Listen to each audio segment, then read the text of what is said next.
आज हम आए हैं अंकित सर के एक हुनर स्टूडेंट से बात करने जिन और डिस्कशन करने जिनका सिलेक्शन एसएससी में हुआ है। तो चलिए बात करते हैं सर अपने बारे में और आपकी जर्नी के बारे में, कहाँ सिलेक्शन हुआ, कब सिलेक्शन हुआ, वो बताइए। सर मेरा नाम काव्य श्रीवास्तव है। मैं 2023 के बैच का एसएससी स्टेनोग्राफर ग्रेड डी में कार्यरत हूँ। मैंने 2023 SSC stenographer grade C&D exam दिया था, जो जिसमें कि मेरा डीओपीटी में हुआ था।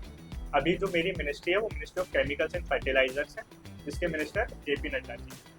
तो आप उनके अंडर में काम करते हैं। जी, मैं अभी उनके अंडर में काम कर रहा हूँ। तो आपका जब सिलेक्शन हुआ, सबसे पहले तो मैं ये जानना चाहता हूँ कि सर का उसमें क्या योगदान था और आपके पेरेंट्स का उसमें क्या योगदान था, क्योंकि हम घर पे भी जाके पढ़ते हैं, तो उसके रिगार्डिंग आप क्या बोलना चाहिए। पेरेंट्स का योगदान तो बहुत महत्वपूर्ण था, क्योंकि वो बहुत हेल्पफुल थे। एक मतलब अगर पेरेंट्स ही हेल्पफुल नहीं होंगे तो बच्चा बहुत लंबे टाइम तक प्रिपरेशन कर भी नहीं पाता है, तो उसका रहता है। बाकी सर की बात करूँ तो सर के बिना तो सिलेक्शन पॉसिबल ही नहीं था, क्योंकि मेरा रिटर्न भी इतना कमज़ोर था। उसमें भी सर ने काफ़ी हेल्प करी थी। रिटर्न सर स्टेनो के टीचर हैं, बट स्टिल उनको रिटर्न की भी काफ़ी नॉलेज है। रिटर्न में भी वो हेल्प करते हैं, और स्टेनो का उनका पढ़ाने का तरीका बहुत अच्छा है। टाइम वेस्ट नहीं होता है बिल्कुल, और एग्जाम ओरिएंटेड रहता है। ये नहीं कि बस पढ़ा रहे हैं, सीख रहे हैं बच्चे। जो एग्जाम में आता है वही सर पढ़ाते हैं। अच्छा अच्छा। और आपका सिलेक्शन कितने अटेम्प्ट में हो गया था। फिर मेरा सेकंड अटेम्प्ट में हो गया। सेकंड अटेम्प्ट, मतलब आपने इससे पहले और अटेम्प्ट भी दिए थे, तो आप स्टार्टिंग से इनके सर पर पढ़ रहे हो या पहले भी कहीं और पढ़ नहीं रहे सर, मैं स्टार्टिंग से इनके सर पर पढ़ रहा हूँ। और मैंने अभी मतलब सर से जाने के बाद जब मैं दिल्ली में जॉब कर रहा हूँ, तो अब मैंने फिर से स्टेनो का एग्जाम दिया था ग्रेड सी के लिए। तो उसमें मैंने कोचिंग्स ली, ऑनलाइन दी थी, but still sir he best लगे मुझे। मैंने काफ़ी टीचर से पढ़ा है, बट अब मुझे महसूस भी हो रहा है और मुझे पता भी था कि सर ही बेस्ट है। सर का ही पढ़ाने का तरीका सबसे अच्छा। हो। आपने कंपैरिजन करा होगा तब आपको पता चला ये चीज़। हाँ, काफ़ी सर काफ़ी अच्छा पढ़ाते हैं। बहुत सर की ट्रिक्स वगैरह जो बताते हैं वो बहुत अच्छी रहती है, और हर बच्चे पर ध्यान देते हैं। वीकली टेस्ट होते हैं, और ऐसा हो ही नहीं सकता कि आप सर पर पढ़ते हैं और आप वीक ही रहें इस टाइम। हर एक बच्चे पर प्रॉपर फोकस करते हैं, पीछे तक सर का ध्यान रखते हैं। अच्छा अच्छा। और इसके अलावा मैं बात करूं, जब आपने पहला अटेम्प्ट दिया और जब आपने फाइनल अटेम्प्ट दिया, जिसको मैं फाइनल इसलिए बोल रहा हूँ क्योंकि उसके बाद आपका सिलेक्शन हो गया था, तो फर्स्ट अटेम्प्ट में और फाइनल अटेम्प्ट में आपका कुछ ना कुछ डेवलपमेंट हुआ होगा, कुछ ना कुछ स्किल्स एनहेंस हुई होंगी। तो उसके बारे में बताइए, आपने कैसे फर्स्ट अटेम्प्ट से फाइनल अटेम्प्ट तक आपकी जर्नी रही। सर एक्चुअली फर्स्ट अटेम्प्ट में ये भी था कि बहुत ज़्यादा मैं तैयारी करके नहीं गया था। हर सब्जेक्ट को उतने थोड़ा ही मतलब बहुत अच्छी नॉलेज नहीं हो पाई थी। प्रॉपर मॉक नहीं लगा पाया था, टेस्ट नहीं लगा पाया था, और प्रॉपर गाइडेंस भी नहीं थी, क्योंकि सर को जब मैंने ज्वाइन ही किया था बस, तो मुझे इतना पता भी नहीं था स्टेनो के बारे में। फर्स्ट अटेम्प्ट हुआ तो गलतियाँ पता चली, मार्क्स पता चले, इंग्लिश रीजनिंग जीएस में क्या गलती है, स्टेनो में भी कमी पता चली कि क्या मुझे करना चाहिए और कैसे क्या चीज़ें होंगी। फिर जब सेकंड अटेम्प्ट देने से पहले जब मैंने वापस प्रिपरेशन शुरू करी, तो प्रॉपर फोकस रह के शुरू करी, लाइब्रेरी ज्वाइन करी, सर का प्रॉपर गाइडेंस लिया, सर से बहुत बात करता रहता था, सर से स्ट्रेटेजी समझता रहता था।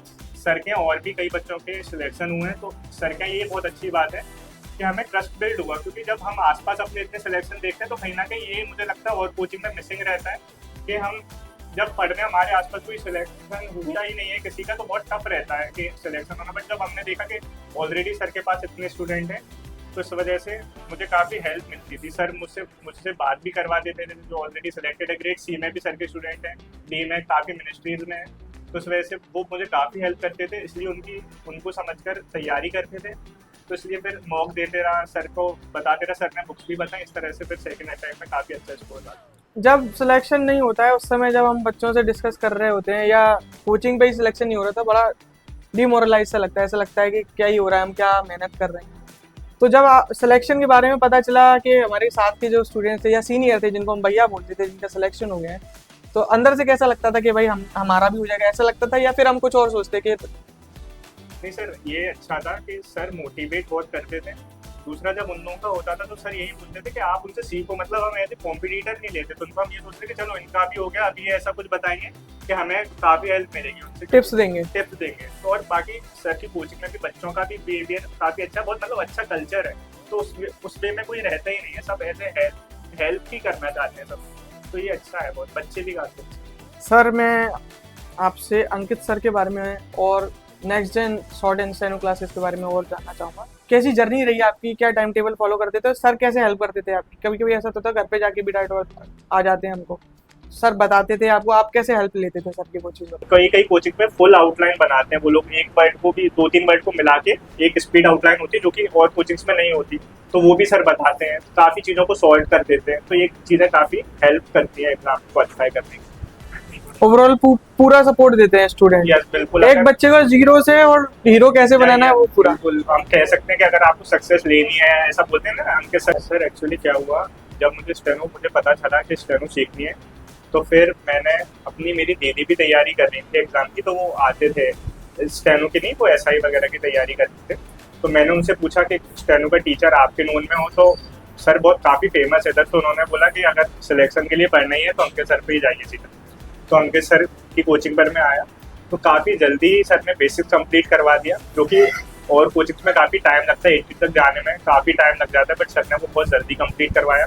सर ने बेसिक्स पे बहुत ध्यान दिया, और जो और कोचिंग्स में मैंने लैग पाया, सर क्या पाया कि सर प्रॉपर टेस्ट लेते हैं, नोट्स प्रोवाइड करते हैं, ब्लैक बोर्ड पे समझाते हैं, और रही बात कि घर जाने के बाद क्या रहता था, तो यहाँ पढ़ता था मैं 8-9 बजे आकर, मेरा 1 घंटे का जो भी रहता था, फिर जाकर रिटर्न की प्रिपरेशन करता था। फिर सर का ग्रुप है जिसमें वो प्रॉपर डेली ऑडियो बेस्ड है, सारी स्पीड में 100, 120, 150 तक के सर के स्टूडेंट है, पार्लियामेंट रिपोर्टिंग की भी सर तैयारी करवाते हैं। और फिर सर जैसे मुझे कोई भी अगर डाउट होता था तो सर को फोटो खींच के या कुछ भी मैं भेजता था, तो सर का इमीडिएट रिप्लाई भी आता है। सर काफ़ी हेल्पफुल है, सर ऑलवेज रेडी रहते हैं 24/7 हेल्प करने के लिए।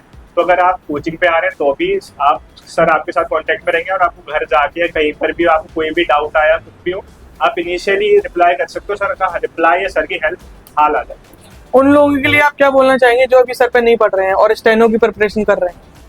ये तो काफ़ी खतरनाक साबित हो सकता है उनके फ्यूचर के लिए अगर वो सर से आगे नहीं पढ़ रहे हैं, क्योंकि सर का कल्चर ही ऐसा है, काफ़ी स्टूडेंट्स को सिलेक्शन दे चुके हैं, ट्रिक्स अच्छी हैं, काफ़ी जानते हैं, फेमिलियर हैं, उनको भी काफ़ी एक्सपीरियंस है।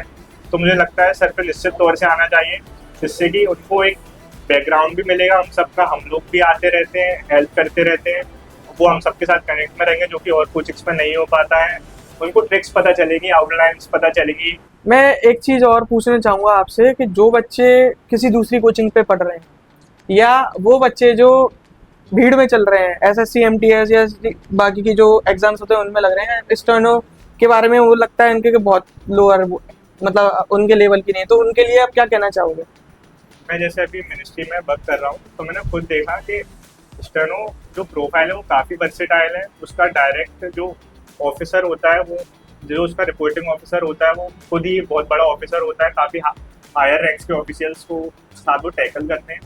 दूसरा मैंने ये देखा कि सबसे अच्छी जो जॉब है, अगर आपको आगे भी प्रिपरेशन किसी बड़े एग्जाम की पीसीएस या यूपीएससी की करनी है, तो उससे बेस्ट आपका स्टेनो कोई हो ही नहीं सकता इसके अलावा लाइन, क्योंकि आप जब स्टेनो ऐसे वर्किंग करते हो तो आप खुद ही आईएएस आईपीएस इन लोगों के साथ ही रहते हो, जो कि शायद और इतना कॉन्टैक्ट में नहीं आ पाती। कोई और पोस्ट अगर एएसओ वगैरह है तो वो अपने सेक्शन में काम करेंगे, बट हम डायरेक्टली ऑफिसर के साथ अटैच होते हैं, ये हमें काफ़ी हेल्प मिलती है। और इसके अलावा उन बच्चों के लिए क्या बोलोगे, उनको कैसे पता चलेगा जो सर से नहीं पढ़ रहे हैं कि वो सही पढ़ रहे हैं या नहीं, या उनका टीचर उनको सही पढ़ा रहा है, सही से गाइडेंस मिल रही है या नहीं, वो पैरामीटर्स कैसे पता करें? वो पैरामीटर्स के लिए हम पहले देख सकते हैं कि उन कोचिंग से कितने सिलेक्शन हुए। सबसे पहले तो यही हमें देखना चाहिए कि हम जिस कोचिंग में जा रहे हैं उसमें बच्चे सिलेक्ट हुए भी हैं या नहीं हुए। दूसरा ये है कि जब आप सीख रहे हैं तो आपको समझ में भी आ रहे हैं कि नहीं, ऐसा नहीं कि सर पढ़ा रहे हैं आपको।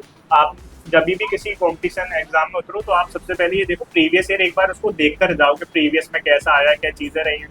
अगर आप रैंडमली कहीं जाओगे तो आपको पता ही नहीं चलेगा, वो कुछ भी पढ़ा रहा होगा, आप पढ़ोगे तो आप जब प्रीवियस ईयर देख के जाओगे, उनके यहाँ सिलेक्शन देखोगे, जब आपको पता चलेगा कि ये ट्रस्टवर्दी है भी नहीं या कुछ भी चल रहा है। क्योंकि मैंने खुद अभी ये सब फेस किया, जब मैं सर ग्वालियर में पढ़ाते हैं, अब जब मैं दिल्ली में हूँ तो मैंने खुद टीचर्स देखे तो वो कुछ भी पढ़ा रहे थे, मुझे तो नॉलेज थी बट शायद हर कोई नहीं देख पाएगा। तो इसलिए ट्रस्टवर्दी टीचर होना बहुत ज़रूरी है, जो कि जर्नी को काफ़ी ईजी कर देता है। कुछ बच्चे बैनर और होर्डिंग के चक्कर में भी चले जाते हैं, वो बड़े बड़े होर्डिंग देख लेते हैं कि भाई ये सर स्टेनो पढ़ा रहे हैं या इनकी प्रिपरेशन अच्छी है, या कुछ टीचर बहुत पुराने रेट लगा रहे होते हैं जिनका लेटेस्ट कोई रियलिटी नहीं आ रहा होता है।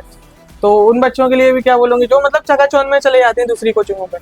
सर ये तो फिर उनको मुझे लगता है काफ़ी टफ हो जाएगा, क्योंकि एक तो अगर वो चकाचौंध में जाएंगे तो भीड़ बहुत मिलेगी उनको, तो कैसे ही कोई ध्यान दे पाएगा आप पर। और स्टेनो जो है वो आप जब तक आप पर कोई ध्यान देने वाला टीचर नहीं है आप सीख ही नहीं सकते, क्योंकि स्टेनो भी आप ऑनलाइन नहीं सीख सकते। वो आपको चाहिए आप कैसी आउटलाइन बना रहे हो, प्रैक्टिस चाहिए उसको। प्रॉपर टीचर बताएगा। जैसे हम कैसे हर किसी की आउटलाइन देखते हैं, प्रॉपर देखते हैं वो बना रहा है कि नहीं होता, तो खुद डेली कॉपी चेक करते हैं, खुद डेली एक आउटलाइन देखते हैं। बच्चे जब लिखते हैं तो चल के देखते हैं।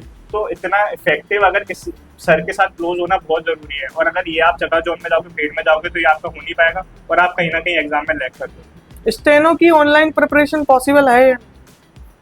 कोई नया बच्चा है जिसको पता ही नहीं स्टेनो नहीं तो पॉसिबल मुझे लगता है नहीं है, काफी मुश्किल आएगी। मतलब इंसान को बेसिक्स आने चाहिए, फिर वो मतलब उसका बेसिक्स कंप्लीट है, 80 की डिक्टेशन आनी है, फिर वो ऑनलाइन जाके डिक्टेशन ले सकता है, यूट्यूब से डिक्टेशन पढ़ के लिख सकता है। बट उसको यही नहीं पता लिखना कैसा, उसको आउटलाइंस नहीं पता, सबसे नहीं पता, तो एकदम से ऐसे ऑनलाइन पढ़ना सर पॉसिबल।